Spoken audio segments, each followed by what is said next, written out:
तो ये क्वेश्चन बहुत ही अच्छा हमको लगा है।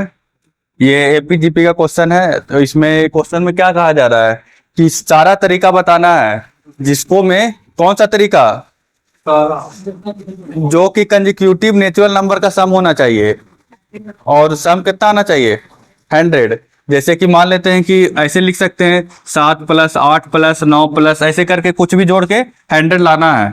तो उस तरह से कितना पॉसिबल वैल्यू है, और वो कंसेक्यूटिव नेचुरल नंबर है। तो कंसेक्यूटिव नेचुरल नंबर है, इसका मतलब किस तरह से रहेगा, ए प्लस वन इस तरह से रहेगा। हाँ, लास्ट में क्या रहेगा, ए प्लस एन माइनस वन, यही होगा ना। तो सम ऑफ एपी क्या हो जाएगा, एपी एक तरह का है, तो सम एस एन बराबर क्या हो जाएगा, a n by two into 2a plus n minus one d. तो n minus one d, d कितना है 1, ठीक।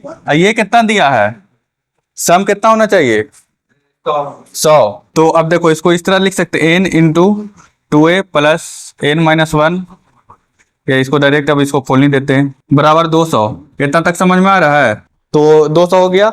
अब ये देखो एन क्या है, इंटीजर, ये भी क्या है इंटीजर। तो दो इंटीजर का मल्टीप्लाई क्या आ रहा है 200। तो दो इंटीजर का सम 200 आ रहा है। तो ये भी देखना कि ये इंटीजर इन दोनों में ये वाला बड़ा है, ये छोटा है। ये समझ में आ रहा है, क्या कि इसमें n प्लस 2a है और इसमें a सिर्फ n है।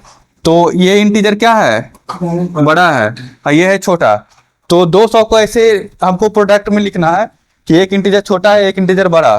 तो 200 को कैसे लिख सकते हैं, 1 गुना 200 लिख सकते हैं, 2 गुना 100 और 4 गुना 50, 5 गुना 40 और 10, फिर 5 के बाद 8 गुना 25, फिर 10 गुना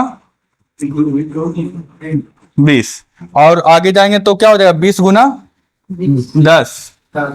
तो तुमको नहीं लगता इंटीजर उधर साइड क्या हो गया, नहीं नहीं इंटीजर छोटा हो गया ना, लेकिन रहना चाहिए क्या इधर बड़ा। मतलब इधर से कहानी खत्म, मतलब इतना ही टेस्ट करना हमको, समझा। तो अब इसको में एक तरीका क्या है कि n बराबर मान ले और इसको सोल्व करे तो अगर 200 आ जा रहा है a का कोई पॉजिटिव वैल्यू के लिए तब आंसर आ गया। लेकिन और शॉर्टकट वैल्यू है, ये समझ रहा है कैसे करना है। n1 लेंगे तो 2a plus n minus one कितना होना चाहिए 200 ना। ये दोनों प्रोडक्ट होना चाहिए, ये समझ में आ रहा है। तो n की जगह 1 रखो तो a बराबर क्या आ जाएगा 100। तो n बराबर 1 100, तो मतलब 100 का सम सिर्फ 100 हो जाएगा, लेकिन ये कंसेक्यूटिव सम है तो ये तो गया। तो n बराबर अब 2 रखेंगे तो क्या हो जाएगा, n बराबर 2 रखे तो ये कितना आना चाहिए 2 plus 2a plus n minus one, ये कितना आना चाहिए 200 कहाँ 100 आना चाहिए ना। जब ये 2 रखे तो ये कितना होना चाहिए 100 ना होगा, तब ना मल्टीप्लाई 200 होगा, समझ में आ रहा है। तो ये कितना होना चाहिए 100। तो n कितना है 2, तो 2a प्लस 1 बराबर 100। तो ये बराबर क्या आ जाएगा 99/2। तो ये होगा नहीं, a का वैल्यू क्या आना चाहिए इंटीजर। तो ऐसे करके देख सकते हैं 10 तक। और शॉर्टकट मेथड हो सकता है, देखो शॉर्टकट मेथड। और अब देखो क्या आया n into 2a plus n minus one, ये बराबर ये आया, ठीक। अब मान लेते n है जो ऑड है, या तो ये ऑड होगा ये तो इवन होगा, और कुछ हो सकता है। n ऑड है तो 2a plus n minus one क्या होगा, ये हो गया ऑड, इवन हो जाएगा। ये समझ में आ रहा है कैसे, ये n ऑड है, ठीक। तो n की जगह ऑड रख दो तो ऑड में से 1 जाएगा तो क्या हो जाएगा इवन, इवन में से कोई इवन जोड़े, इवन प्लस इवन क्या हो जाएगा इवन। तो ये हो गया इवन। तो अगर n ऑड होगा तो ये इसको क्या होना पड़ेगा इवन। तो पहला सिचुएशन है अगर ये ऑड हुआ तो इसको ऑटोमेटिक इवन होना ही चाहिए, न तो पॉसिबिलिटी नहीं होगा। लेकिन n इवन भी तो हो सकता है। तो अगर n इवन है तो ये क्या होगा 2a plus n minus one, ये हो जाएगा ऑड। ये समझ में आ रहा है। जैसे कि देखो ये क्या होगा इवन, तो even minus one odd, odd plus even odd. तो देखो तो हम लोग के पास कितना सिचुएशन आया 1 2 3 4 5 6। तो पहला में क्या n तो पहला सिचुएशन तो ऐसे नहीं होगा, काहे कि एक ही n बराबर 1 है, तो सम ऑफ कंसेक्यूटिव नेचुरल कर रहा था, इसको हटा ही दो।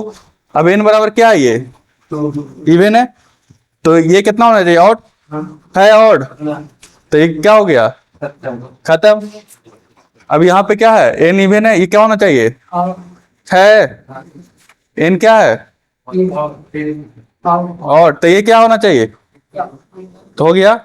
n क्या है, ये क्या है, हो गया, इवन इवन नहीं होगा, समझा। तो पॉसिबल वैल्यू ऑफ n क्या हो जाएगा 5 और n बराबर 8, तो n बराबर 5 रखेगा तो इसका वैल्यू कितना आएगा, a का वैल्यू, तो n बराबर, चल पहले देखते हैं, n बराबर 5, तो 2a प्लस n माइनस 1 कितना होना चाहिए 40, 40 बचे 200, तो n बराबर 5 रख दी, तो 2a प्लस 4 बराबर 40, तो a बराबर क्या आ जाएगा 18, तो 18 पहला टर्म 18 और टोटल टर्म 5, तो 18 प्लस 19 प्लस 20 प्लस 21 प्लस 22, ये हो गया पहला पॉसिबिलिटी।